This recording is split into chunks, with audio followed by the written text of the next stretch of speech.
Welcome to the Slop Farm. Enjoy the video.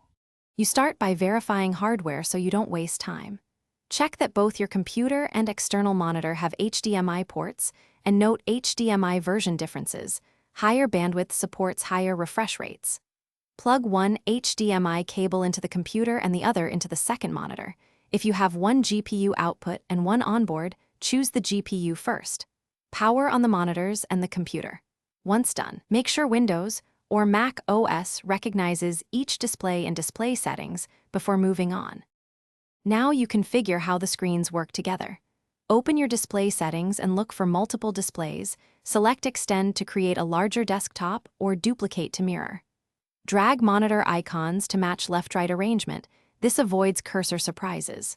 Select the primary display for taskbar and menu placement, then set native resolution and appropriate refresh rate. Higher is smoother, but stick to monitor specs. Finally, adjust scaling so text and icons are comfortable. If color or orientation need, finish by validating the setup with real tasks.